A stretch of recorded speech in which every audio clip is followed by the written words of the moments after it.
Imagine a life where fear no longer holds you back, a life where you can face any challenge with courage, make bold decisions, and embrace every opportunity with open arms. That's exactly what the book Feel the Fear and Do It Anyway promises to help you achieve.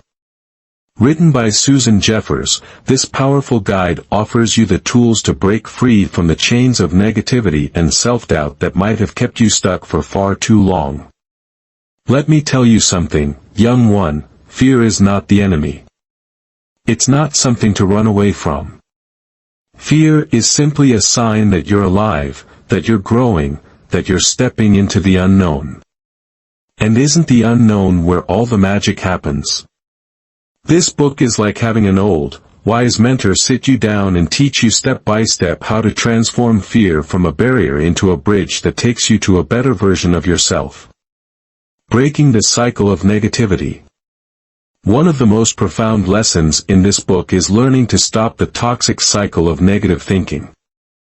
Have you ever noticed how your mind can sometimes act like a broken record, playing the same discouraging thoughts over and over again? I can't do this, what if I fail? I'm not good enough. It's exhausting, isn't it? Susan Jeffers teaches you that these thoughts are not facts. They're just stories you've been telling yourself. And guess what? You have the power to rewrite those stories. The book offers concrete techniques to help you re-educate your mind. Think of it like training a wild horse. It takes patience, persistence, and practice. You learn to catch yourself in those moments of negativity and gently steer your thoughts towards something more empowering. It's not about pretending everything is perfect, it's about choosing to believe in your ability to handle whatever comes your way. Imagine waking up every morning with a mindset that says, I've got this. No matter what. From passivity to assertiveness. Let me be real with you, playing it safe and staying passive might feel comfortable in the short term, but it's no way to live a fulfilling life. This book shows you how to step out of the shadows of passivity and stand tall in your own power. It's not about being aggressive or pushy, it's about learning to assert your needs, your boundaries, and your dreams in a way that commands respect. Think of this as learning the art of saying yes to what nurtures you and no to what drains you. It's about taking control of your life and realizing that you deserve to have a voice, a choice, and a chance to shine. This shift from passivity to assertiveness is like discovering a superpower you didn't know you had. The 10-step positive thinking process. Here's where the magic really happens, the 10-step positive thinking process. This isn't some fluffy, feel-good mantra you repeat without meaning. It's a practical, step-by-step approach that trains your mind to focus on solutions rather than problems. Each step is like a building block, helping you construct a mindset that can weather any storm. Imagine this, instead of spiraling into, what if everything goes wrong, you start thinking, what if this turns out better than I could ever imagine? It's about flipping the script and seeing possibilities where there used to be limitations. Step by step, you start to notice how your world changes, not because everything around you is suddenly perfect, but because you have changed the way you see and respond to it. Taking small risks every day. Now, let's talk about courage. You don't have to climb a mountain or quit your job tomorrow to prove you're brave. Susan Jeffers teaches you to take small, manageable risks every day. It's about stretching yourself just a little bit beyond your comfort zone, like dipping your toes into cold water before taking the plunge. These small acts of courage build momentum, and before you know it, you're doing things you once thought were impossible. Remember, courage isn't the absence of fear, it's feeling the fear and doing it anyway. Each small risk you take is like planting a seed, and over time, those seeds grow into a garden of confidence and resilience. Turning decisions into no-lose situations. And here's one of the most comforting lessons in the book, there's no such thing as a wrong decision. Yes, You heard that right. Susan Jeffers teaches you how to see every choice as a no-lose situation. How? By realizing that every decision, no matter how it turns out, brings you one step closer to growth and learning. Let's say you're standing at a crossroads, unsure which path to take. Instead of being paralyzed by fear, you start to see that both paths hold opportunities. One might bring you success, while the other might teach you resilience. Either way, you win. Isn't that a liberating way to live? An empowering call to action. So, young one, what will you do with this wisdom? Will you let fear whisper lies in your ear, or will you stand up and take control of your life? Feel the Fear and Do It Anyway isn't just a book, it's a lifeline, a guide, and a friend that encourages you to rise above your doubts and live boldly. Embrace the teachings, take those small steps, and watch how your life transforms. Remember, you are stronger, braver, and more capable than you think. The question isn't whether you'll face fear, the question is how you'll respond when you do. And now you know the answer, feel it and do it anyway.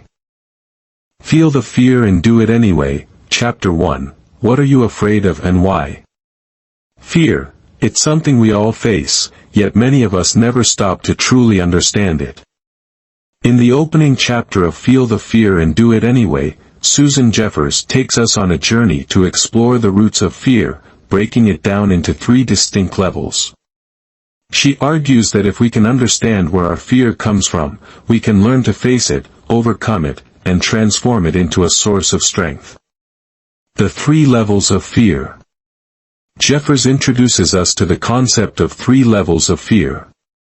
These levels help us identify the sources of our anxieties, making it easier to confront them head-on. Each level digs a little deeper into our emotional landscape, revealing not just the situations that scare us but also the underlying causes. 1. The surface level, fear of external situations. At the surface level, fear is tied to external events or situations. These are the fears we're most familiar with, the ones that arise when we step into unknown territory. Think about moments when you've had to make big decisions, starting a new relationship, switching careers, speaking in public, or even going back to school. These are classic examples of surface-level fears. These fears often feel overwhelming because they come with a risk of failure or discomfort. However, Jeffers reminds us that these fears aren't permanent. They stem from uncertainty, and once we take that first step, we often realize the fear was far bigger in our minds than in reality. 2. The ego level, fear of rejection and disapproval. The second level digs deeper, taking us into the realm of the ego. This level isn't about what's happening around us, it's about what's happening within us. These fears revolve around our sense of identity, worth, and belonging. They include fear of rejection, fear of failure, fear of disapproval, fear of being judged. Let's pause for a moment here, because this is where fear hits us where it hurts most, our self-esteem. Think about it. Have you ever hesitated to try something new because you were afraid of what others might say? Or avoided pursuing a dream because you were scared of failing? That's ego-level fear at work. Jeffers teaches us that these fears often come from a distorted inner dialogue. We worry about how others see us, when in reality, most people are far too busy worrying about their own fears to focus on ours. The good news is, once we recognize this, we can start to loosen fear's grip on us. The common thread, the essence of all fear. Now, here's the revelation that ties it all together. Jeffers explains that no matter the level, all fear ultimately boils down to one fundamental issue, the belief that we cannot handle what life throws at us. Think about it. Whether it's fear of public speaking, surface level, or fear of failure, ego level, the underlying thought is the same: what if I can't handle this? The truth is, most of us underestimate our resilience and strength. We don't give ourselves enough credit for the challenges we've already overcome. Jeffers invites us to shift our perspective. Instead of focusing on the fear itself, we need to focus on building our confidence in our ability to handle whatever comes our way. Once we trust ourselves, fear loses its power over us. Why understanding fear matters. Recognizing these levels of fear isn't just about labeling them, it's about taking the first step toward mastering them. By understanding where your fears come from, you can start to address them at their root.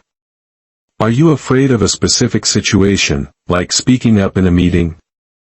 Or are you more worried about what others might think of you? Knowing the difference is crucial.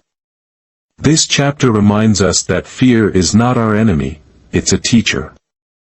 It's there to show us where we need to grow and where we need to trust ourselves more. And when we face our fears, we don't just conquer them, we grow stronger, more confident, and more resilient. Your turn to reflect. Ask yourself, what fears are holding you back right now? Are they surface-level fears tied to a specific situation, or do they come from deeper, ego-level concerns? Most importantly, how can you start to trust yourself more? Remember, fear is just a feeling. It's not a prophecy, and it doesn't define you. As Susan Jeffers says, the key is to feel the fear and do it anyway. Every time you take a step forward, even if it's a small one, you prove to yourself that you can handle it. And that, my friend, is where true freedom begins. The essence level, the core of all fear. At the deepest level lies what Susan Jeffers calls the essence level of fear. This is the root of every fear we experience, no matter what form it takes on the surface. While surface-level fears focus on external situations and ego-level fears are tied to our inner insecurities, the essence level goes beyond them both. It strips fear down to its most basic, universal form, a single haunting thought. I can't handle it. Let's break this down. Whether you're scared of public speaking, failure, rejection, or even something as life-altering as losing a loved one or starting over, the underlying fear is always the same: what if I can't handle this? The author argues that it's this belief, this lack of trust in ourselves, that gives fear its power. Why, I can't handle it, is the root of fear. Take a moment to reflect on your own fears. Maybe you've hesitated to take a big risk, like changing careers or moving to a new city. Was it really the act of change that scared you, or was it the fear of how you'd cope if things didn't go as planned? The fear of failure. It's not just about failing, it's about doubting whether you can pick yourself up afterward. The fear of rejection. It's not just about being turned away, it's about questioning whether you can handle the emotional pain. Even fears of the unknown boil down to the same thought: what if I'm not strong enough to deal with what happens next? This is why the essence level is so critical to understand. When you boil it all down, fear isn't about the events themselves, it's about your belief in your ability to handle life's challenges. How to address the essence of fear. So, how do you conquer this deep-rooted fear? How do you build the confidence to say, I can handle whatever comes my way? Jeffers provides the answer in one powerful, life-changing quote. All you have to do to diminish your fear is to develop more trust in your ability to handle whatever comes your way in life. Let's read that again. Not trust that everything will go perfectly. Not trust that life will be easy. But trust in yourself. Trust that you are capable of adapting, learning, and growing, no matter what happens. Building trust in yourself. Trust in your ability to handle life doesn't come from wishful thinking, it comes from action. Here's how you can start. Reflect on past challenges. Think about the difficulties you've faced before. Remember times when you doubted yourself but made it through anyway. Each of those moments is proof that you're stronger than you think. Take small risks, start small.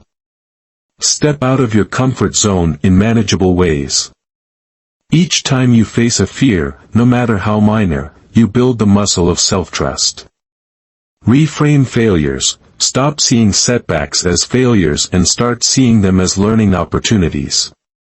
Every mistake is just a lesson that makes you stronger for the future.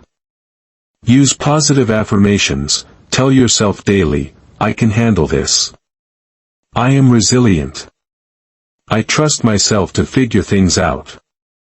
These words may feel unfamiliar at first, but over time, they will rewire your mindset. Embrace uncertainty. Life is unpredictable, but that doesn't mean it's unmanageable. Learn to see uncertainty as an adventure rather than a threat. Empowering yourself against fear. The beauty of this approach is that it puts the power back in your hands. Instead of waiting for fear to disappear, you actively build the confidence to face it. And with each step forward, fear begins to shrink. Imagine waking up one day and no longer being controlled by your doubts. Instead of avoiding challenges, you embrace them. Instead of fearing the unknown, you welcome it with open arms. That's the life Susan Jeffers wants you to create, a life where fear no longer holds you back. A wise word to carry forward. Fear will always be a part of life, but it doesn't have to control you. Let this chapter be your reminder that you're far more capable than you realize. Whenever fear whispers, you can't handle this, respond with courage and say, watch me. Because, my friend, the truth is simple, you can handle whatever life brings your way. And once you believe that, fear no longer stands a chance. Chapter 2, Can't You Make It Go Away? Fear, it's something we wish would just vanish. But Susan Jeffers makes it clear in this chapter that fear isn't something you can simply erase or avoid. Instead, she teaches us how to embrace fear as a natural part of growth and use it as a stepping stone to a more fulfilling life. To do this, she introduces 5 universal truths of fear, principles that you must remember, internalize, and live by. These truths will become your guide as you face challenges and navigate life's uncertainties. Let's break them down together. 1. My fear will never go away as long as I continue to grow. Here's the hard truth: fear isn't something you can outgrow or outsmart. Why? Because fear is a byproduct of growth. Every time you step out of your comfort zone, try something new, or pursue a dream, fear will be right there, whispering doubts in your ear. But that's a good thing. It means you're moving forward. Think about it. Would you rather stay stuck in the safety of the familiar, or feel the fear and achieve something extraordinary? The key is not to wish for fear to disappear but to accept it as a sign that you're on the right path. Fear is proof that you're growing. 2. The only way I can get rid of fear of doing something is by going out and doing it. This is one of life's greatest paradoxes. The thing we fear most is often the thing that holds the key to freedom. Imagine being terrified of public speaking. No amount of preparation, thinking, or waiting for the right time will erase that fear. The only way to conquer it is to take the leap, to stand up and speak. The first time will feel terrifying. Your hands might shake, and your heart will race. But each time you push through, the fear will lose its power. By facing the very thing you're afraid of, you prove to yourself that you can handle it. The fear shrinks, and your confidence grows. 3. The only way I can feel better about myself is to go out and do it. Fear often tricks us into believing we're not good enough. We think, if only I were more confident, I wouldn't be afraid. But here's the catch: confidence doesn't come first, action does. You don't wait to feel ready, you act, and the readiness follows. Every time you face a fear, you're building a stronger, more resilient version of yourself. You're proving to yourself that you're capable, resourceful, and brave. And that feeling? That's the self-esteem you've been searching for. It doesn't come from thinking, it comes from doing. For, not only am I going to experience fear whenever I'm on unfamiliar territory, but so is everyone else. This universal truth is a game changer. We often believe that we're the only ones who feel scared, doubting ourselves while imagining that everyone else has it all figured out. But here's the truth, every single person experiences fear when they step into the unknown. Whether it's a CEO making a risky decision, an artist sharing their work for the first time, or a student starting at a new school, fear is a universal emotion. Knowing this can be comforting. You're not alone. The difference isn't in who feels fear, it's in who chooses to act despite it. 5. Pushing through fear is less frightening than living with the underlying fear that comes from a feeling of helplessness. Here's a reality check. The cost of avoiding fear is far greater than the fear itself. When we avoid challenges, we think we're staying safe, but what we're really doing is building a cage for ourselves.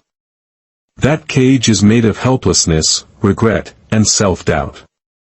Jeffers teaches us that the act of pushing through fear is empowering. Each time you face a fear, no matter how small, you reclaim a little more of your freedom. You remind yourself that you're in control of your life, not your fears. And that feeling of control? It's far more powerful than fear ever could be. Memorizing these truths, your lifeline in fearful moments. Susan Jeffers emphasizes the importance of memorizing these 5 truths. Why? Because when fear strikes, it's easy to forget your strength and give in to doubt. By keeping these truths at the forefront of your mind, you have a guide to fall back on, a reminder that fear is not the enemy but a challenge to overcome. Turning fear into a friend. This chapter isn't just about understanding fear, it's about changing your relationship with it. Instead of seeing fear as something to run from, you learn to see it as a companion on your journey. Fear shows up because you're daring to grow, to dream, and to live fully. And the best part? Each time you face it, you grow stronger, braver, and more alive. So, the next time fear knocks on your door, let these truths be your armor. Feel the fear, take a deep breath, and step forward anyway.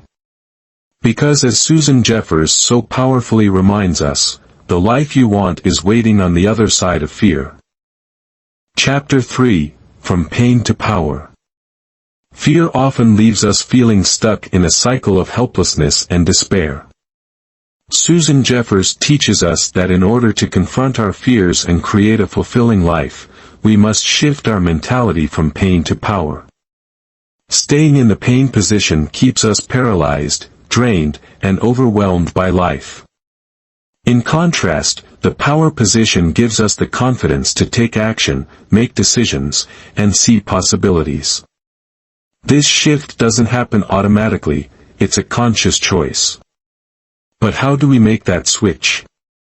Jeffers provides 2 practical strategies. 1. Switch from pain to power vocabulary. Our words have immense power. The way we speak shapes how we think and act. If your vocabulary is rooted in pain, you'll stay stuck. Imagine telling yourself phrases like, "I can't," "life is a mess," or "it's not my fault." These words reinforce helplessness and make fear grow stronger.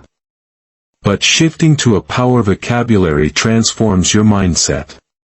When you start saying, "I can," "I'm responsible," or "this is an opportunity," you reclaim control over your life. This change isn't about ignoring challenges, it's about reframing them as stepping stones to growth. Pay attention to the words you use daily. Are they pushing you toward power or pulling you back into pain? 2. Expand your comfort zone each day. Growth happens when we take risks, no matter how small.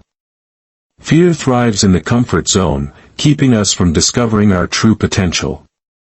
Jeffers urges us to do one uncomfortable thing every day. These small steps might seem insignificant, but over time, they build resilience and courage. For example, if you fear public speaking, start by sharing your thoughts in a small group. If expressing your emotions feels challenging, tell a loved one how much you appreciate them. By facing discomfort head-on, you weaken fear's grip and strengthen your belief in your ability to handle life's uncertainties. Chapter 4, Whether you want it or not, it's yours. Jeffers makes a powerful statement. Reclaiming your power means taking full responsibility for your actions, emotions, and experiences. Many of us fall into the trap of blaming external circumstances or other people for our struggles. However, the author reminds us that true freedom lies in recognizing that your emotions and actions are yours alone. Chapter 3, From Pain to Power. Fear often leaves us feeling stuck in a cycle of helplessness and despair. Susan Jeffers teaches us that in order to confront our fears and create a fulfilling life, we must shift our mentality from pain to power. Staying in the pain position keeps us paralyzed, drained, and overwhelmed by life. In contrast, the power position gives us the confidence to take action, make decisions, and see possibilities. This shift doesn't happen automatically, it's a conscious choice. But how do we make that switch? Jeffers provides 2 practical strategies. 1. Switch from pain to power vocabulary. Our words have immense power. The way we speak shapes how we think and act. If your vocabulary is rooted in pain, you'll stay stuck. Imagine telling yourself phrases like, "I can't," "life is a mess," or "it's not my fault." These words reinforce helplessness and make fear grow stronger. But shifting to a power vocabulary transforms your mindset. When you start saying, "I can," "I'm responsible," or "this is an opportunity," you reclaim control over your life. This change isn't about ignoring challenges, it's about reframing them as stepping stones to growth. Pay attention to the words you use daily. Are they pushing you toward power or pulling you back into pain? 2. Expand your comfort zone each day. Growth happens when we take risks, no matter how small. Fear thrives in the comfort zone, keeping us from discovering our true potential. Jeffers urges us to do one uncomfortable thing every day. These small steps might seem insignificant, but over time, they build resilience and courage. For example, if you fear public speaking, start by sharing your thoughts in a small group. If expressing your emotions feels challenging, tell a loved one how much you appreciate them. By facing discomfort head-on, you weaken fear's grip and strengthen your belief in your ability to handle life's uncertainties. Chapter 4, Whether you want it or not, it's yours. Jeffers makes a powerful statement. Reclaiming your power means taking full responsibility for your actions, emotions, and experiences. Many of us fall into the trap of blaming external circumstances or other people for our struggles. However, the author reminds us that true freedom lies in recognizing that your emotions and actions are yours alone. Final thoughts. These chapters remind us that fear and negativity don't have to control our lives. By shifting from pain to power, taking responsibility, and embracing optimism, we can break free from the chains of fear and create a life full of purpose and joy. Every step toward positivity, no matter how small, is a step toward freedom. So, start today, speak words of power, take a small risk, and look for the good in life. You're capable of handling anything that comes your way, and the life you dream of is within reach. Chapter 6, when they don't want you to grow. This chapter explores a surprising challenge that arises when you start embracing positivity and taking charge of your life: resistance from people close to you. Susan Jeffers begins by painting a vivid picture of what happens when you adopt a Pollyanna attitude and start to see life in a brighter light. Suddenly, you feel more in control, your days seem manageable, and positivity flows through your actions. But then, an unsettling realization hits: you notice resistance from significant people in your life. Why do they resist your growth? Jeffers explains that this resistance occurs because people are accustomed to interacting with you in a specific way. Your old patterns of behavior, no matter how dysfunctional, fit neatly into their expectations. When you break these patterns by choosing positivity and growth, it disrupts the dynamic. This disruption makes them uncomfortable, even if your earlier life was chaotic and you're clearly improving. Assessing your relationships. The author emphasizes the importance of reflecting on your relationships as you grow. She suggests asking yourself these critical questions. Are these people supporting your growth or holding you back? Do you feel uplifted or drained when you're around them? Are they genuinely happy about your progress, or do they resist your changes? If the answers are negative, it's time to make adjustments. Growth is about moving from pain to power, and sometimes that requires reevaluating who you spend time with. The contagious nature of energy. Jeffers highlights the tangible energy we feel when interacting with others. Negativity is contagious, leaving you feeling drained and defeated after spending time with negative people. On the other hand, positivity is equally infectious, inspiring you to soar to new heights. As you grow, you'll become more attuned to these energies and naturally gravitate toward those who uplift you.